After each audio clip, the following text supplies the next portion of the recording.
When the EA Sports college football franchise returned from over a decade of dormancy, everything felt fresh.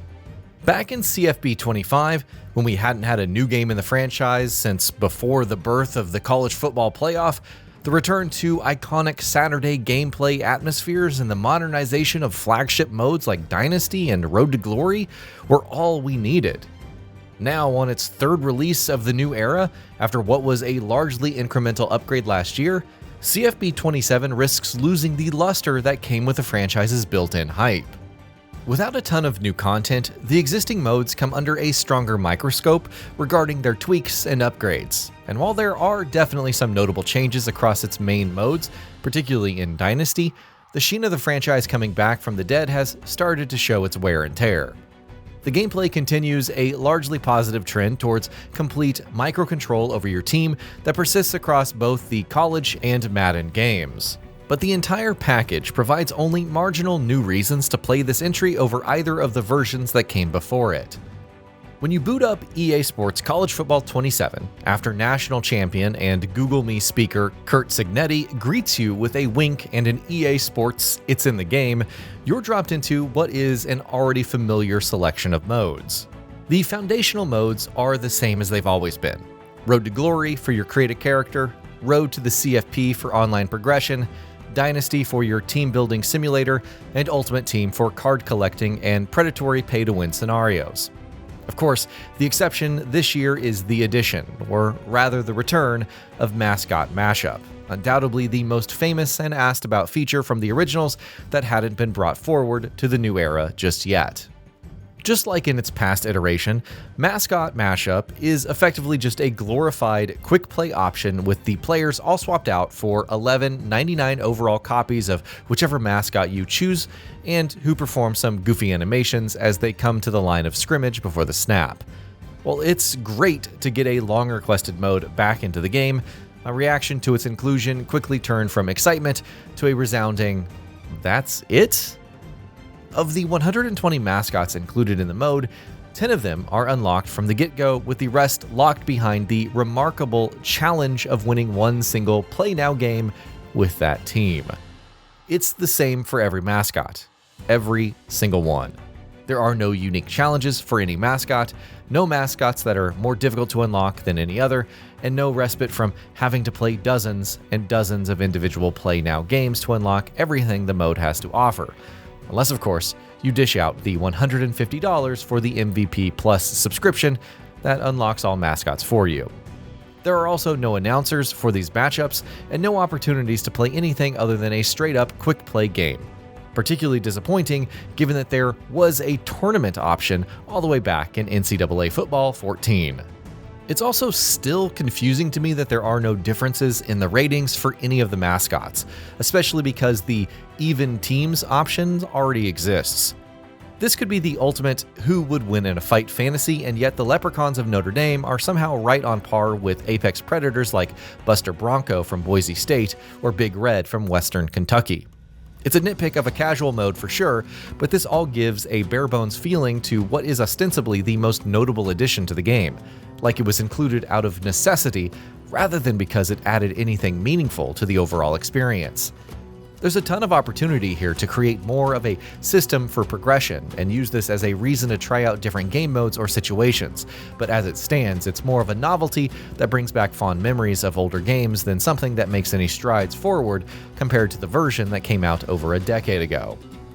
With Mascot Mashup the only new mode, the adjustments made to existing content are held to higher scrutiny. While this does mean that small hiccups, like continued common broadcasting misnomers or play art staying on screen for too long, become increasingly frustrating, the game largely succeeds in incrementally improving the experience across the board.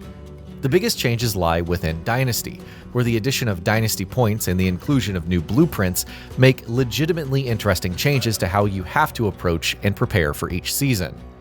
Dynasty points serve as the equivalent of your team's financial strength, allowing you to hire staff, invest in facilities or program upgrades, and most importantly, fund the NIL deals that so heavily influence recruits and transfers.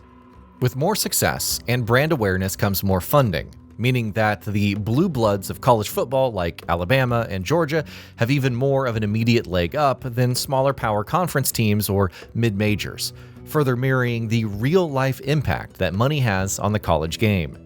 Your Dynasty blueprint, then, is the structure through which you'll allocate and spend your Dynasty points, segmenting them by costs for staff, facilities, NIL for recruits, and NIL for existing players. If you want to focus on talent acquisition, for example, you'll put more of your Dynasty points into NIL money. While if you're focused on player development, you'll have to spend more on the staff and facilities to foster that growth. Dynasty points add a significant wrinkle to the Dynasty experience, effectively complementing recruiting hours as another resource you have to manage, but across a longer time horizon. But your week-to-week recruiting cycle relies just as heavily on how much NIL money you are willing to commit to a player as it does on the number of hours you spend trying to sway them. Each player, whether they're a recruit or already on your roster, has an expectation of how much NIL money they will receive, and offering below that amount will significantly impact their interest in your school, potentially even influencing existing players to transfer. Some players will be happy to receive any NIL money at all, but as the recruits get better, so do their financial expectations. At the same time, though, the game errs on the side of being overly transparent with its new system, showing you exactly what a recruit is expecting and how much your offer will influence them one way or the other. The rest of the menu-heavy recruiting cycle remains nearly identical, though recruits can now soft commit to a school while still considering the rest of their top 3, and you have more control over the players' practice schedules to reduce the wear on their bodies. The only on-field change is the inclusion of the coach mode, which puts you solely as the play caller and allows you to watch from the sidelines as the game simulates based on what you call. The other significant new content is the addition of the 3 new positions for Road to Glory, tight end, edge rusher, and free safety.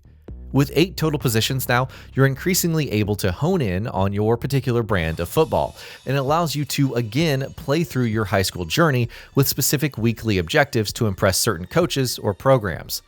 My primary character was a 3-star free safety working to get into one of the big Power 4 schools, ultimately landing at UCF. Aside from the new positions, much of the Road to Glory experience is the same, for better and for worse. It's still great to see your full rise to stardom through the high school and college process, though it remains weird that a high school tight end or safety is calling plays and that you can game the system to help you out, such as an objective to not allow a rushing touchdown being achievable by allowing a long passing touchdown. Now, quirks aside though, Road to Glory gives a great opportunity to play different positions and think through the game differently than when you're controlling everyone at once. The changes to Ultimate Team and Road to the CFP are less evident, even though the game clearly pushes you to play the cash grab Ultimate Team first, introducing you with almost insultingly simple tutorials like call a pass play that get you your first hint of the purposefully addictive pack opening mechanic and hope that you'll ultimately give them more money to continue doing so. With virtually no significant changes, Ultimate Team remains a highly predatory pay-to-win mode that feels almost built to get you stuck, placing store buttons on every page and requiring you to travel through multiple levels of slow-loading menus to get anywhere. With so few upgrades too, the flaws that could be easily overlooked rear their heads, like text layers that frequently overlap and broadcasting annoyances that equate your Ultimate Team with the real-life team whose stadium you adopt. All the modes serve as pathways to get on the field, and the gameplay maintains the slow positive trajectory that it and Madden have been on for years. While it's true that CFB and Madden feel distinctly college and professional, respectively, in how the former emphasizes a faster pace and big plays, while the latter calls for more strategic maneuvering, the two experiences quickly coalesce. Improvements to last year's Madden, such as a more direct impact of weather on players, all make their way here as well. The gameplay is undeniably as fun and responsive as it's ever been, giving you as much control as ever over pre-play and mid-play adjustments. For example, defensive secondary coverage has significantly more detail this year, providing not just the ability to press or back off, but also to adjust individual depth, shift zone placements, or give universal instructions to be more or less aggressive to the ball. I also appreciate the tweaks made to give you more control over how your secondary responds when a play breaks down, and the ability to more easily change coverage assignments on the fly when you want to double team an opposing star receiver. With that said though, the increased microcontrol over every aspect of your team exemplifies the asymptomatic rise to complete football realism without adding that much to the experience itself. As much as I appreciate being able to shift my slot corner's positioning on his receiver down to the foot, I struggle to believe that so many small adjustments provide enough new material to warrant a full-price new release, especially considering the ways it often pushes you to continue spending even when you're already in. With EA now putting out 2 football games a year with college football and Madden, and synchronizing many gameplay tweaks across both, there's even less of a reason to upgrade on a year-to-year basis, especially if you're an annual player of either or both games. And CFB 27 feels like another point on a consistent but slow-moving line graph rather than an exciting or refreshing new entry to the franchise. Like a 3-yard run on 2nd and 9, EA Sports College Football 27 makes some moves in the right direction, but fails to create something more impactful. The on-field gameplay continues to add micro improvements to give you control over every detail of your team, both before and during a play, and it looks and feels as strong as it ever has. With those minor upgrades though, comes an expectation of materially new content, which CFB 27 largely lacks. As the first new mode since the franchise's revival, Mascot Mashup feels hastily made, with a tedious grind and fewer options than its previous form. While Dynasty and Road to Glory have some changes that alter how you can play, the overall experience feels like it's moving glacially forward, putting out annual entries at a pace that technically improves, but it hardly warrants a new release. While annual fans and football junkies like me will appreciate some of the nuanced tweaks, CFB 27 needs more than just marginal improvements to make a real statement.